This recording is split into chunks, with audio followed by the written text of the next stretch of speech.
শিৱসাগৰৰ পৰা আমাৰ সতীৰ্থ সাংবাদিক প্ৰদীপ গগৈৰ সৈতেও সংযুক্ত হৈছোঁ পোনপটীয়া সম্প্ৰচাৰত। প্ৰদীপ, আপোনাকো জনাইছোঁ ৰঙালী বিহুৰ আন্তৰিক ওলগ। কেনেকুৱা এই মুহূৰ্তত আয়োজন গৰু বিহুৰ শিৱসাগৰত? হয় জয়ন্ত, সকলোকে পোনপ্ৰথমে মোৰ ফালৰ পৰাও হেঁপাহৰ ৰঙালী বিহুৰ আন্তৰিক শুভেচ্ছা জনাইছোঁ। আৰু আজি গৰু বিহু মই বৰ্তমান উপস্থিত আছোঁ শিৱসাগৰ বেতবাৰী মৌজাৰ গন্ধিয়া নপাম কোঁৱৰ গাঁৱত।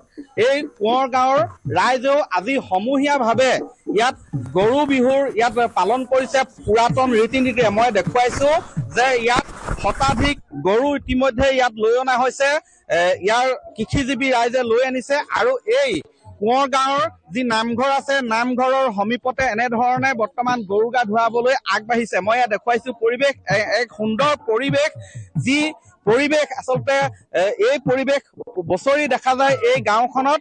আৰু পুৰাতন ৰীতি নীতিৰে তথা পৰম্পৰাগত ৰীতি নীতিৰে এনেধৰণেই গৰু বিহু ইয়াত পালন কৰি আহিছে। এয়া মই দেখুৱাইছোঁ হাতত প্ৰতিগৰাকী কৃষকে এনেধৰণে হাতত মাখিয়তী লৈ, হাতত চাক লৈ, লাও কেৰেলা, বেঙেনা, থেকেৰা লৈ এনেধৰণে গৰু গা ধুৱাবলৈ আগবাঢ়িছে। এফাকি যোজনা আছে যে লাও খা বেঙেনা খা বছৰে বছৰে বাঢ়ি যাম। এফাকি যোজনা আছে লাও খা বেঙেনা খা বছৰে বছৰে বাঢ়ি যা, মাৰে সৰু বাপেৰে সৰু তই হবি বৰ গৰু। এনেধৰণেই মই দেখুৱাইছোঁ এক পৰিৱেশ। ইয়াৰ মই গাঁৱৰ যি পৰিৱেশ এয়া মই দেখুৱাইছোঁ। ইতিমধ্যেই গৰু গা ধুৱাবলৈ হৰিধ্বনি দি গৰু গা ধুৱাবলৈ এয়া আৰম্ভ কৰিছে। এয়া মই দেখুৱাইছোঁ শিৱসাগৰৰ বেতবাৰী মৌজাৰ গন্ধিয়া নপাম কোঁৱৰ গাঁৱৰ দৃশ্য। এয়া এক অনন্য দৃশ্য। এয়া চহা কৃষকে এনেধৰণে আজি ইয়াত দেখিছে সমূহীয়াভাৱে গৰু বিহু পালন কৰিছে, গৰু গা ধুৱাইছে। এয়া পথাৰৰ এখন বিশাল পথাৰত এনেধৰণেই গৰু গা ধুৱাইছে। এয়া মই দেখুৱাইছোঁ শিৱসাগৰৰ নপাম কোঁৱৰ গাঁৱৰ এই দৃশ্য যে এয়া দেখুৱাইছোঁ। এয়া মই জ্যেষ্ঠজনৰ ভাষ্যও ল'ম। শিৱসাগৰৰ এই পৰিৱেশ, শিৱসাগৰ বেতবাৰী মৌজাৰ নপাম কোঁৱৰ গাঁৱৰ। ইয়াৰ লগতে ঢোল তাল লৈও কিছু আনন্দ ফূৰ্তি কৰিবলৈ ইয়াত আহিছে ৰাইজ। মই দেখুৱাইছোঁ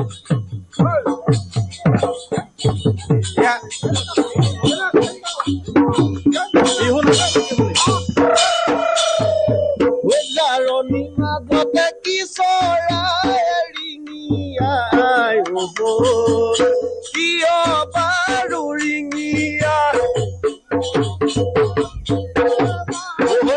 মনৰ ভিতৰত কোনে বাৰু তুমি চাই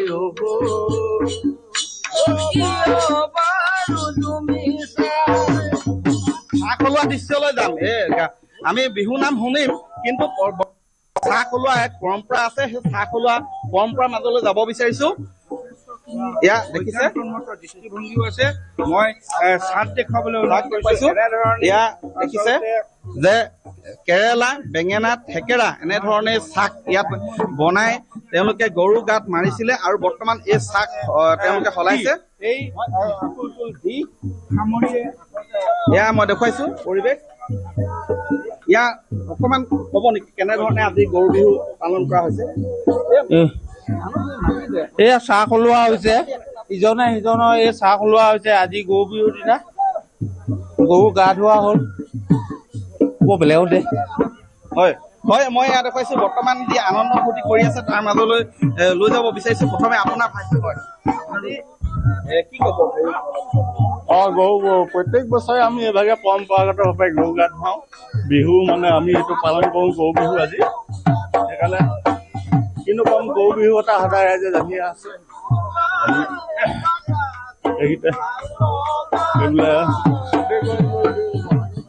হয়, এয়া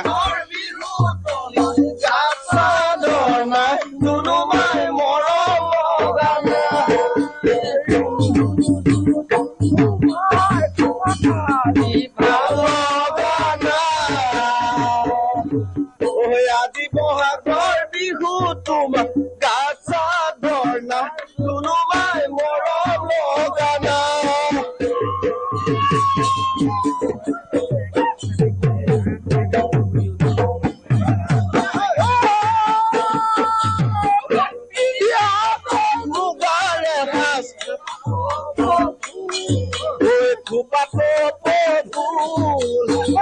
পিন্ধিবা ৰঙা চোলাতি হাততে টুকাৰ বুট চুনুমাই নকৰিবা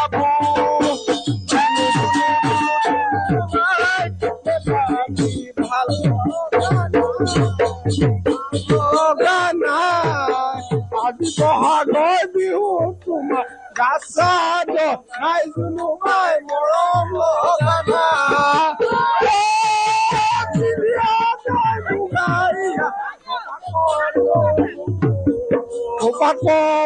ফুল গাত পিন্ধিবা ৰঙা চোলাত হাততে ভুল জনমাই নকৰিবা ভুল